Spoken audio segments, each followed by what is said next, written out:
au nom d'Allah, le tout miséricordieux, le très miséricordieux.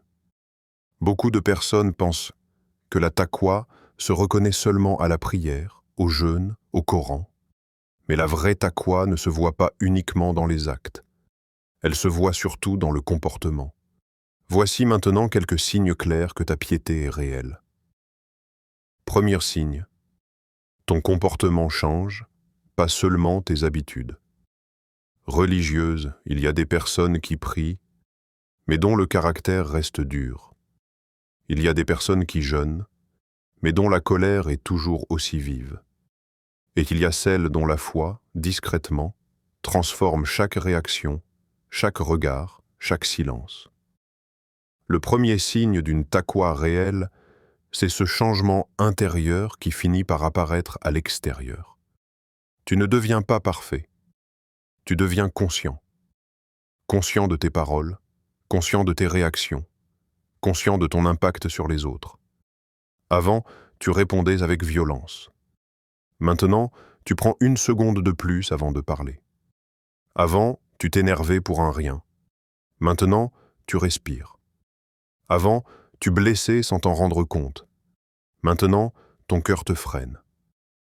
Ce changement n'est pas spectaculaire. Il est lent, silencieux, profond. C'est le genre de transformation que seuls ceux qui vivent avec toi remarquent en premier. Ils sentent que quelque chose a changé, sans toujours savoir quoi. Tu pries toujours, oui. Tu jeûnes toujours, oui. Mais désormais, ta foi descend de tes lèvres vers ton cœur, puis de ton cœur vers ton comportement. La patience n'est plus seulement un mot dans un rappel.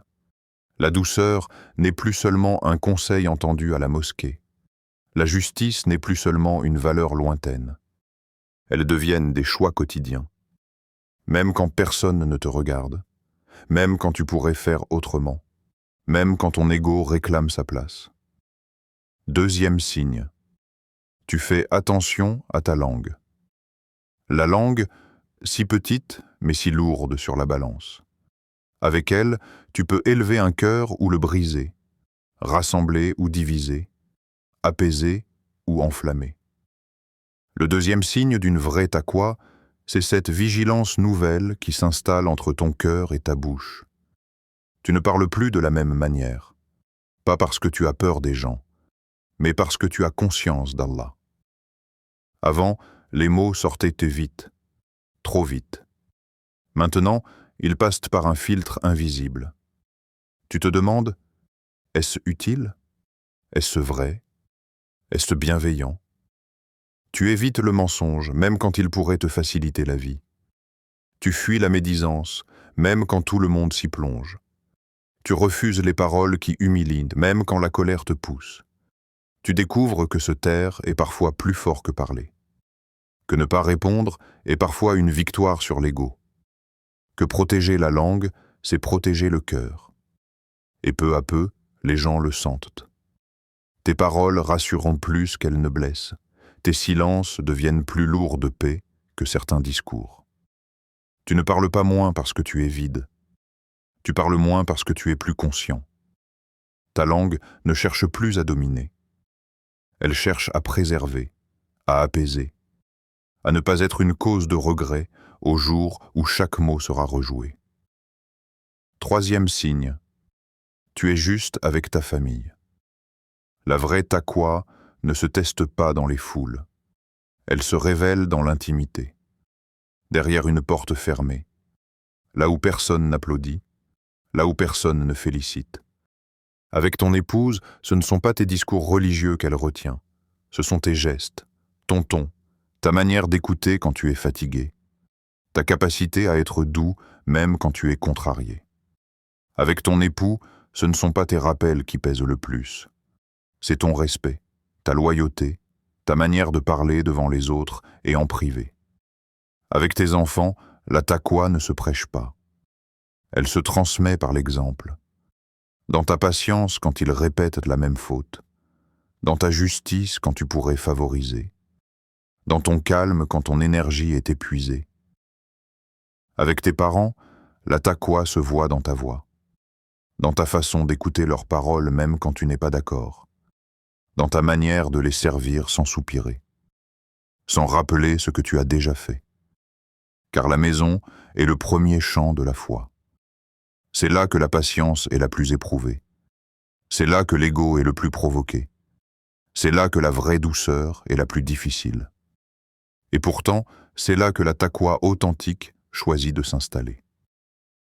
Quatrième signe. Tes voisins se sentent en sécurité avec toi. Il y a un endroit où ta foi est testée sans discours, sans projecteur, sans public. Le seuil de ta porte. Là où tu n'es ni imam, ni prédicateur, ni orateur. Tu es juste toi. Et ton voisin est le témoin silencieux de ton vrai caractère. Quand quelqu'un dort tranquillement parce que ta présence le rassure, c'est un signe. Quand une personne âgée se sent en sécurité en passant devant ta maison, c'est un signe. Quand on ne craint ni ton bruit, ni ta colère, ni ton injustice, c'est un signe. Tu ne claques pas tes problèmes sur les murs des autres. Tu ne déverses pas ton stress sur les innocents POS. Tu ne transformes pas tes frustrations en nuisances. Tu fais attention à tes paroles, à tes gestes, à tes horaires, à ton comportement parce que tu sais que chaque acte traverse des murs invisibles. Il y a des gens qui entrent dans une rue et l'atmosphère change. Le cœur se resserre, la tension monte, et il y a ceux dont la simple présence apaise, sans effort, sans bruit, sans discours. Être une source de paix, ce n'est pas être faible, c'est être maîtrisé. Ce n'est pas se taire par peur, c'est retenir par foi. Ce n'est pas éviter les conflits par lâcheté, c'est choisir la tranquillité par conscience d'Allah. Ton voisin ne doit pas redouter ton caractère, ni craindre ta réaction, ni subir ton humeur. Il doit sentir que vivre près de toi ne menace ni sa paix, ni sa dignité, ni sa sécurité. La taqwa se voit quand tu protèges les autres de toi, avant même de chercher à te protéger d'eux. Cinquième signe. Tu es honnête dans le travail et dans l'argent. Là où l'argent circule, le cœur se révèle. Là où le gain apparaît, la foi est mise à l'épreuve. Beaucoup parlent de religion quand ils n'ont rien à perdre. Mais quand une occasion de tricher se présente, quand un profit facile se glisse dans la main, c'est là que la vérité intérieure se dévoile. Tu pourrais tromper, mais tu ne le fais pas. Tu pourrais mentir sur un prix, mais tu refuses. Tu pourrais profiter de la faiblesse d'un autre, mais ton cœur se ferme à l'injustice. Tu sais que l'argent qui entre par la ruse sort par la perte. Tu sais que ce qui est construit sur le mensonge s'écroule sur la honte. Tu sais que chaque pièce gagnée sans droiture laisse une trace sur le cœur. Tu travailles avec transparence. Tu annonces les défauts. Tu respectes les accords. Tu honores la parole donnée. Même quand personne ne vérifie. Même quand tu pourrais facilement t'en sortir. Même quand l'injustice pourrait t'avantager. Ton salaire ne définit pas seulement ton niveau de vie. Il façonne aussi ton état intérieur.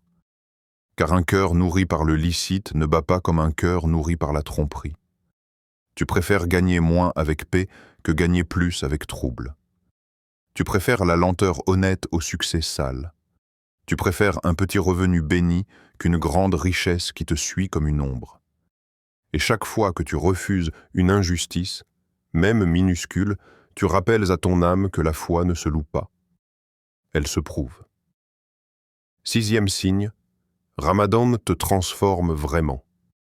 Il y a ceux qui ressentent Ramadan dans l'estomac, et il y a ceux qui le ressentent dans le cœur. Les premiers comptent les heures avant l'iftar. Les seconds comptent les défauts qu'ils essaient d'abandonner. Ta colère n'explose plus comme avant. Elle frappe à la porte, mais ne commande plus la maison. Ta patience, autrefois fragile, s'étire, se renforce, s'installe lentement.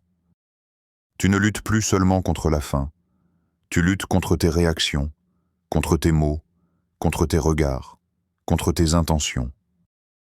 Tu comprends que le vrai combat du jeûne n'a pas lieu dans l'assiette. Il a lieu dans les pensées, dans les impulsions, dans les choix invisibles. Ce n'est plus seulement ton ventre qui est à jeun, c'est ton orgueil, ta médisance, ta dureté, ton impulsivité. Tu fais plus attention à ce que tu ressens, à ce que tu nourris intérieurement, à ce que tu laisses grandir dans ton cœur. Le jeûne devient alors une lente reprogrammation de l'âme, un démontage patient des mauvaises habitudes, un recentrage de l'intention, un réalignement entre ce que tu crois et ce que tu vis. Et certains jours, tu sens ce changement sans pouvoir l'expliquer.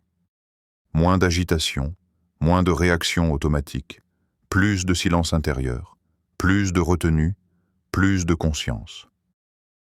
7e signe. Tu pardonnes plus facilement. Pardonner est l'un des plus grands signes de taqwa et de proximité avec Allah. Lorsque tu pardonnes, tu libères ton cœur de la rancune et de la colère qui l'alourdissent. Cela ne signifie pas accepter l'injustice, mais plutôt choisir de ne pas laisser le mal des autres contrôler ton âme. Le croyant qui pardonne agit selon les enseignements d'Allah, repousse le mal par ce qui est meilleur. Coran 40 et 1:34. Pardonner reflète une foi sincère et un cœur pur qui cherche la paix plutôt que la vengeance. Cela transforme tes relations. Tu deviens une source de réconfort et de sérénité pour ceux qui t'entourent. Chaque acte de pardon, même envers ceux qui t'ont blessé, rapproche ton cœur de la miséricorde d'Allah. La personne qui pardonne inspire le respect et la confiance, car elle démontre qu'elle ne se laisse pas dominer par les émotions négatives. C'est un signe que ton cœur est en train de s'élever spirituellement, et qu'Allah voit et apprécie cette noblesse d'âme. Cultiver le pardon au quotidien renforce la patience, l'humilité et la capacité à aimer sincèrement. Des qualités essentielles pour celui qui cherche à marcher sur le chemin de la taqwa. 8e signe. Ton cœur devient plus humble. L'humilité est une manifestation directe de la taqwa. Un cœur humble reconnaît que tout vient d'Allah et que rien n'est acquis par soi-même. Quand tu acceptes les conseils, reconnais tes erreurs et ne te crois pas supérieur aux autres, tu démontres un profond respect pour la guidance divine et pour les autres. L'humilité transforme la manière dont tu interagis. Tu écoutes avec sincérité, tu donnes sans ostentation et tu marches avec douceur dans ce monde. Le croyant humble se souvient constamment qu'Allah observe ses pensées, ses paroles et ses actions. Cette conscience divine façonne ton comportement et te protège de l'arrogance et de l'orgueil. La taqwa ne se limite pas aux prières, elle se manifeste aussi dans chaque interaction et chaque décision, car l'humilité te pousse à agir selon la justice et la bonté. Plus ton cœur s'humilie, plus tu deviens un refuge de paix et de confiance pour les autres, car les gens sentent que tu n'agis jamais par vanité ou désir de supériorité. L'humilité est ainsi un pont entre le cœur et Allah, et un chemin sûr pour une vie spirituelle, équilibrée et sincère. 9e signe. Les gens se sentent bien en ta présence. Lorsque ton cœur est guidé par la taqwa, il rayonne de sérénité et de bienveillance. Les personnes autour de toi ressentent instinctivement cette paix, ce respect et cette sécurité. Tu écoutes sans juger, tu réponds avec douceur et tu offres ton soutien de manière sincère, sans attendre de récompense humaine. Cette attitude reflète la lumière de la foi et l'influence d'Allah dans ton comportement. Être agréable en présence des autres n'est pas seulement un talent social, c'est le signe d'un cœur pur et conscient de la guidance divine. Les gens savent qu'ils peuvent te partager leurs pensées et leurs émotions sans crainte, car tu incarnes la justice, la patience et la compassion. Un cœur dirigé par Allah agit ainsi naturellement pour créer un environnement de confiance et de paix, et laisse une impression durable sur ceux qui t'entourent. La taqwa transforme tes interactions quotidiennes.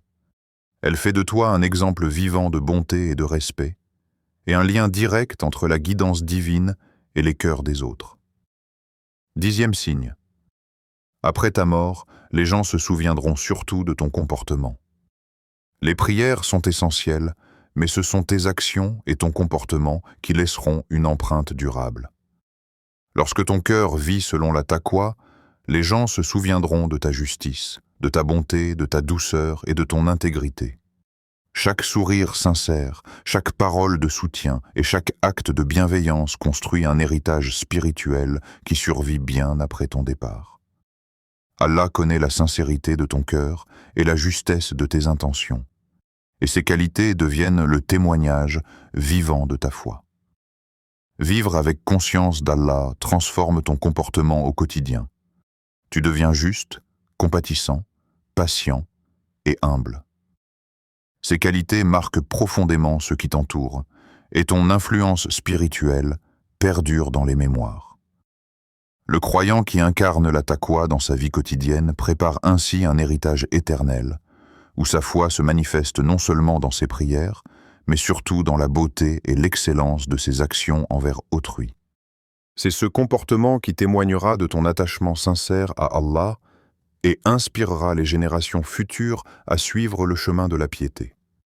Et maintenant, pose-toi cette question devant Allah, en toute sincérité. Est-ce que mon comportement reflète réellement ma foi? Si ce rappel t'a touché, partage-le autour de toi. Et qu'Allah nous accorde une taqwa sincère, visible dans nos actes et dans nos cœurs. Amen.